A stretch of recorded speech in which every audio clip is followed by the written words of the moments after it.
पिछले एपिसोड में इलेक्ट्रोलक्स और यूहाओ ने अपने पावर का यूज करके लव गॉड के ऊपर अटैक कर दिया था, जिसके वजह से लव गॉड उनके सामने कुछ भी नहीं कर पाई थी और इस तरह से उन्होंने उसे मार दिया था। इसके बाद अगले सीन में हम देखते हैं कि लव गॉड यूहाओ को थैंक यू कहती है। इसी के साथ हम देखते हैं कि वो अपने लवर चिंग के बारे में भी याद करने लगती है और फिर कहने लगती है कि तुमने तो मेरे साथ में एक एग्रीमेंट बनाया है, जिसके वजह से चाहे कुछ भी हो जाए हम एक साथ में रहेंगे और कभी भी हम एक दूसरे से अलग नहीं होंगे। तभी हम देखते हैं कि वो अपने लाइफ के बारे में याद करने लगती है, जहाँ वो खुश होते हुए चिंग से कहती है कि हम तो एक साथ में डिवाइन रियल में असेंड होने जा रहे हैं, जहाँ पर कि हम इटर्नल लाइफ और लव को एंजॉय करेंगे। फिर वो उसे कहने लगती है कि मैंने तो लव के मिरेकल को अचीव कर लिया, जबकि तुम भी तो बहुत ही टैलेंटेड हो, इसीलिए राक्षसा का केवल लास्ट और मोस्ट डिफिकल्ट टेबल बचा हुआ है, जिसके बारे में सुनकर चिंग उससे कहता है कि तुम इसके बारे में कोई चिंता ना करो, क्योंकि मैं भी इसमें कामयाब जरूर हो जाऊंगा। तब इसके बारे में सुनकर लव गॉड उससे कहती है कि मुझे तुम्हारे ऊपर पूरा यकीन है और इसीलिए मैं डिवाइन वर्ल्ड में गुड न्यूज का वेट करूंगी। इसके बाद हम देखते हैं कि लव गॉड चिंग के आने का वेट करने लगती है, लेकिन इसी के साथ उसे इसमें काफी डर भी लग रहा था। मगर तभी कुछ देर के बाद हम देखते हैं कि चिंग भी यहाँ पर आ जाता है, जिसे देख लव गॉड इस बात से काफी खुश हो जाती है और फिर उससे पूछती है कि क्या तुम गॉड बन गए। लेकिन अभी भी हम देखते हैं कि चिंग इसके बारे में कुछ भी नहीं बोलता,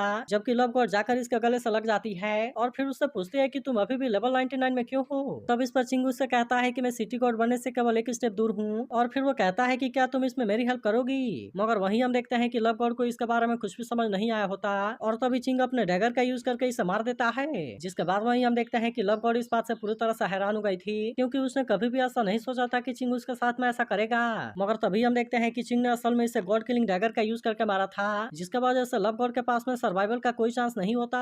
अब इसीलिए हम देखते हैं कि वो इस बात से टूट जाती है, जबकि वहीं हम देखते हैं कि चिंग को इसके बारे में कोई भी चिंता नहीं होती और फिर वो इसे मरते हुए देखकर हंसने लगता है और फिर कहता है कि फाइनली मैंने अपना लास्ट स्टेप कंप्लीट कर लिया। जिसके बाद हम देखते हैं कि वो इस बात से काफी खुश होता है और फिर कहता है कि आखिरकार अब मैं गॉड बनने वाला हूँ। लेकिन वहीं अब हम देखते हैं कि जैसे जैसे टाइम गुजरने लगता है, इसके वजह से लव गॉड के दिल में रिजेंटमेंट भरने लगती है और अब इस तरह से हम देखते हैं कि आखिरकार वो एक इविल गॉड बन गई थी। वहीं दूसरी तरफ हम देखते हैं कि यूहाओ को वांग के बारे में चिंता होने लगती है, इसीलिए वो अब इसमें कोई भी देरी नहीं करता और हम देखते हैं कि वो दौड़ते हुए उसकी तरफ जाने लगता है। वहीं दूसरी तरफ हम देखते हैं कि वांग चू के ऊपर से भी लव गॉड का पावर हट गया था, इसीलिए अब उसे भी वांग के बारे में चिंता होने लगती है और फिर हम देखते हैं कि वो भी इस बात से काफी उदास हो गई थी और फिर उसे कहने लगती है कि प्लीज तू मत मरो। तभी हम देखते हैं कि यूहाओ भी भागते हुए इसके तरफ आ रहा था, जबकि वहीं वांग चू से कहने लगती है कि तुम तो इसमें जीत गई, इसीलिए मैं अब चाहती हूँ कि तुम उसका साथ देना और तुम हमेशा उसके साथ में जिंदा रहना। इसके बाद हम देखते हैं कि वो यूहाओ की तरफ देखने लगती है और फिर कहने लगती है कि मैं हर समय तुम्हारे साथ में रहना चाहती हूँ और मैं सच में तुम्हारी वाइफ बनना चाहती हूँ। लेकिन तभी इसी बीच हम देखते हैं कि वांग की कंडीशन काफी खराब हो गई थी और अब इसीलिए वो मरने के कगार पर होती है। जिसके बाद वहीं हम देखते हैं कि यूहाओ इस बात से काफी उदास हो गया था और उसे भी यकीन नहीं होता कि वांग अब उससे दूर जाने वाली है। इसके बाद हम देखते हैं कि यूहाओ इसे संभालने के लिए कोशिश करने लगता है और फिर उसे कहने लगता है कि वांग तुम्हें क्या हो गया,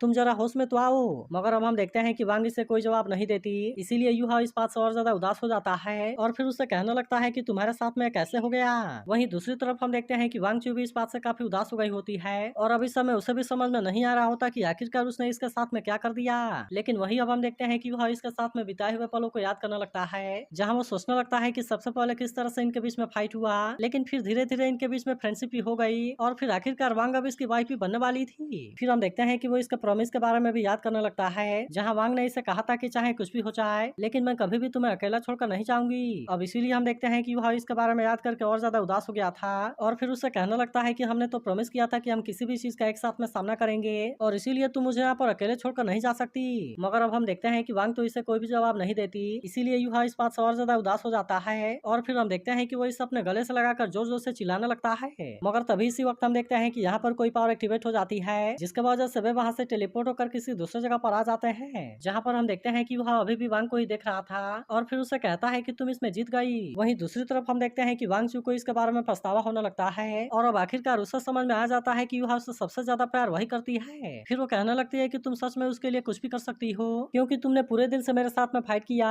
लेकिन फिर आखिरी मोमेंट में तुमने उसे बचाने के लिए सब कुछ कर दिया। इसके बाद हम देखते हैं कि वांग चू को अपने ऊपर ही गुस्सा आने लगता है, क्योंकि अब उसे समझ में आ गया था कि उसे ऐसा नहीं करना चाहिए था। इसके बाद हम देखते हैं कि इस समय वो भी काफी पेन में होती है, लेकिन असल में खुद उसे भी इसके बारे में समझ नहीं आ रहा होता और फिर वो कहने लगती है कि मैं इस समय इतने पेन में क्यों हूँ। इसके बाद वो कहने लगती है कि अब मुझे इसके बारे में समझ आ गया, क्योंकि जिसे मरना चाहिए वो असल में मैं हूँ। तभी हम देखते हैं कि वांग चू यहाँ से जाने लगती है और कहने लगती है कि इस लाइफ में वो केवल तुमसे ही प्यार करेगा और ये कभी भी चेंज नहीं होगा। तभी हम देखते हैं कि वह गॉड किंग यानी कि तेंगसेन के सामने इसके लिए रिक्वेस्ट करने लगता है और फिर कहता है कि आपके पास तो वांग को बचाने के लिए कोई ना कोई रास्ता जरूर होगा। इसके बाद वो कहने लगता है कि मैं इसके लिए कुछ भी करने के लिए रेडी हूँ यहाँ तक कि मैं इसके लिए अपना सोल भी दे सकता हूँ, लेकिन प्लीज आप इसे किसी तरह से बचा लो। तभी इसी बीच हम देखते हैं कि वांग के बॉडी में से वही हर्ब निकलती है, जिसे देख यूहाओ इस बात से थोड़ा सा खुश होता है और फिर कहता है कि अभी भी इसके पास में लाइफ बची है। मगर फिर भी हम देखते हैं कि उसे इसके बारे में कुछ भी समझ नहीं आ रहा था और फिर वो कहने लगता है कि आखिरकार यहाँ पर हो क्या रहा है। तभी तेंगसन उससे कहता है कि मैं तो गॉड किंग हूँ, जिसके वजह से मैं डिवाइन वर्ल्ड के रूल से बंधा हुआ हूँ और इसीलिए मैं उसे बचाने के लिए डायरेक्टली कुछ भी नहीं कर सकता। लेकिन तभी वो इससे कहने लगता है कि पहले तुम जो इसके लिए एकेसिया डुआन चिंगहोंग लेकर आए थे, उसका इफेक्ट अभी भी पूरी तरह से सिमुलेट नहीं हुआ है, इसीलिए मैंने उसके स्पीड से मैं सेक्रेट स्टोन का एक ट्रेस लगा दिया है, जो कि इसके इफेक्ट को पूरी तरह से एक्टिवेट कर देगा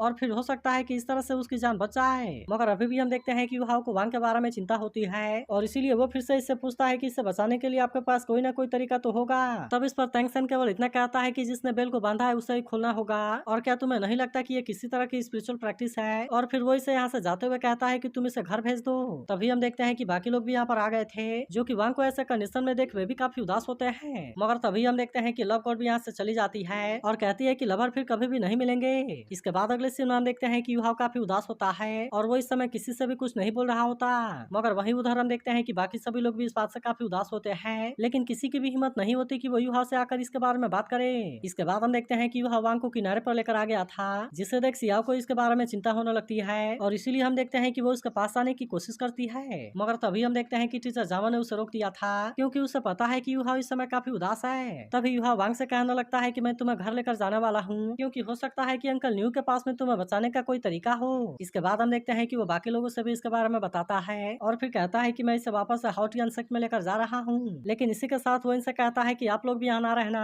जिसके बाद मास्टर सुवान उदास होते हुए अपना सिर हिलाते हैं। इसके बाद हम देखते हैं कि वो यहाँ पर कोई भी देरी नहीं करता और वो वांग को लेकर तुरंत हाउटियन सेक्ट में चला जाता है, जहाँ हम देखते हैं कि न्यूटियन और टाइटियन भागते हुए आते हैं और वे भी इनको ऐसा हालत में देख काफी उदास हो गए थे। इसके बाद हम देखते हैं कि वे वांग को अंदर लेकर चले जाते हैं, जिसके बाद न्यूटियन न्यू हाउस से कहता है कि वो कब तक होश में आएगी, हम इसके बारे में कुछ भी नहीं जानते, क्योंकि हो सकता है कि वो अगले मोमेंट में होश में आ जाए या फिर ऐसा भी हो सकता है कि वो काफी टाइम तक होश में ही ना आए। इसके बाद न्यूटियन उदास होते हुए यू हाउस से कहता है कि अब तुम यहाँ से जा सकते हो, क्योंकि अब इस पीरियड में हम वांग का ख्याल रखेंगे। लेकिन इसके बाद भी हम देखते हैं कि यू हाउ इतना आसानी से हार मानने वाला नहीं होता और फिर कहता है कि मैं और ज्यादा पावरफुल बनूंगा और मैं वादा करता हूँ कि चाहे कुछ भी हो जाए, लेकिन मैं वांग को बचाने का कोई ना कोई तरीका जरूर खोजूंगा। लेकिन इसी के साथ हम देखते हैं कि वो सन मून एम्पायर और होली स्पिरिट चर्च के ऊपर काफी गुस्सा होता है और फिर कहता है कि तुम लोगों ने ऐसा करके बिल्कुल भी अच्छा नहीं किया और इसीलिए तुम्हें इसकी कीमत अपने ब्लड से चुकानी होगी। इसके बाद अगले सीन में हम टैंक सेक्टर का सीन देखते हैं, जहां मास्टर जावेन जुगी सेनु कैनन को पैक करवा रहा था और फिर कहता है कि जिंग्लो एम्पायर की तरफ से अर्जेंट ऑर्डर है, जिसका वजह से सबसे पहले हमें इसे डिलीवर करना होगा।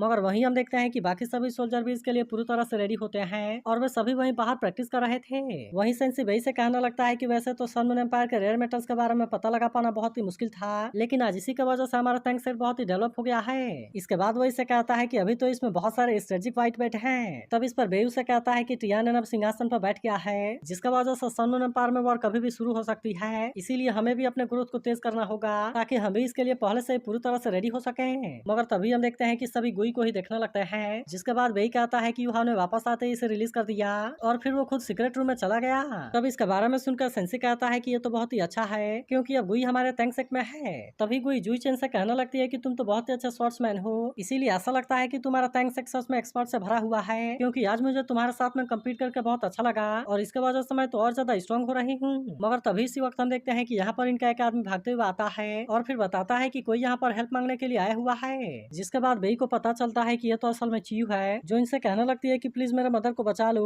और वो खुद भी बहुत बुरे तरीके से जख्मी होती है। जिसके बाद नानान उससे कहती है कि तुम्हें परेशान होने की कोई जरूरत नहीं है और तुम्हें जो भी कहना आराम से कहो। तब इस पर चीयू इनसे कहती है कि श्रेक एकेडमी के अलावा सभी टीम वहाँ पर फंसे हुए हैं और वे इस समय पूरी तरह से टियानेट के हाथों में फंस गए हैं, जहाँ मेरी मदर ने मुझे बचाने के लिए अपना बेस्ट ट्राई किया, लेकिन फिर भी वो खुद वहाँ पर फंसी हुई है और एविसोल मास्टर उनको बहुत बुरे तरीके से टॉर्चर कर रहे हैं। तब इसके बारे में सुनते ही गुई तुरंत उसकी हेल्प करने के लिए रेडी हो जाती है और फिर उससे कहती है कि चलो मैं तुम्हारे मदर को रेस्क्यू करने के लिए चलती हूँ। मगर तभी हम देखते हैं कि सियाओ उसे कुछ भी करने से रोक देती है और कहती है कि जल्दीबाजी में कोई भी फैसला लेना सही नहीं होगा। इसके बाद वे उसे कहने लगता है कि तुम इतना आसानी से वहाँ से भाग आई और इसीलिए कहीं ऐसा तो नहीं कि अभी असल में टियानेन का कोई चाल है। तब इसके बारे में सुनते ही चियू इनसे कहती है कि नहीं मैं कोई जासूस नहीं हूँ, जिसके बारे में सुनकर काइतो उससे कहने लगता है कि आखिरकार तुम्हारे कहने का मतलब क्या है, क्योंकि अगर टियानेन को किसी को भेजना होता तो क्या सच में तुम्हें लगता है कि किसी लोकल टीवी वाले को यहाँ पर भेजता। मगर इसके बाद भी हम देखते हैं कि बे इसमें कोई भी लापरवाही नहीं करना चाहता, क्योंकि टियानेन ने इनके साथ में बहुत बड़ा साजिश किया, जिसके वजह से वे भी उसके हाथों में बहुत बुरे तरीके से फंसने वाले थे,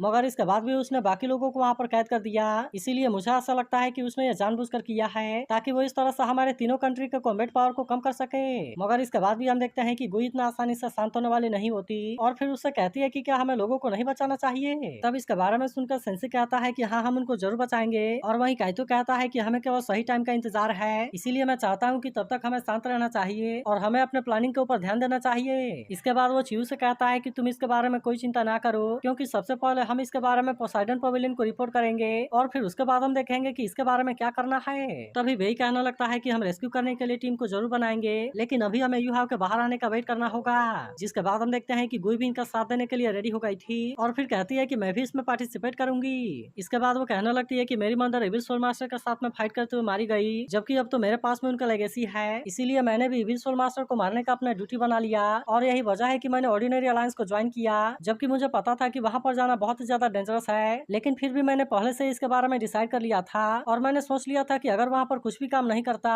तो फिर मैं लास्ट मिनट में सुसाइड कर लूंगी। इसके बाद हम देखते हैं कि वो इसके बारे में सोचकर गुस्सा होने लगती है और फिर कहती है कि मैं बिल्कुल भी मिस सिलान के जैसा नहीं बनना चाहती जिसने कि अपने मदर को खो दिया। जिसके बाद हम देखते हैं कि चियू इस बात से काफी खुश हो जाती है और फिर वो इसके लिए इसे थैंक यू कहती है, मगर तभी हम देखते हैं कि नानान इनको नए रूम में लेकर जाने के लिए रेडी हो गई थी। वहीं दूसरी तरफ हम देखते हैं कि यूहाव कल्टीवेशन करने में लगा हुआ था, जो कि वैसे तो इतना आसान नहीं होता, लेकिन इसके बाद भी हम देखते हैं कि यूहाव इसमें इतना आसानी से हार मानने वाला नहीं होता और फिर वो कहता है कि मैं अपने कल्टीवेशन को पूरा करके ही रहूंगा, चाहे अब यहाँ पर कुछ भी क्यों न हो जाए। तभी इसी वक्त हम देखते हैं कि यहाँ से बहुत सारी पावर निकलने लगती है, लेकिन वहीं हम देखते हैं कि टैंक्सन भी ये सारी चीजें देख रहा था और फिर कहने लगता है कि जो 4000 सालों से सन और मून का साइकिल था अब ऐसा लगता है कि वो क्लाउड प्लेटफॉर्म की तरह बढ़ रहा है। वहीं अब हम देखते हैं कि चिली ने अपने लोगों के साथ मिलकर बहुत सारे सोल्जर को पकड़ रखा था और फिर वो तुरंत इनको शूट करवा कर मार देता है। वहीं दूसरी तरफ हम देखते हैं कि टियाना ने अपने बहुत सारे लोगों को रेडी कर लिया था, जो कि सच में बहुत बड़े नंबर में होते हैं और इसीलिए इसे देखा ऐसा लग रहा था कि वो वॉर को शुरू करने के लिए पहले से ही रेडी है। तभी टैंक्सन कहने लगता है कि हेवन के तरीके में कुछ भी स्ट्रेंज नहीं है, इसीलिए वेट करो और इसे देखो।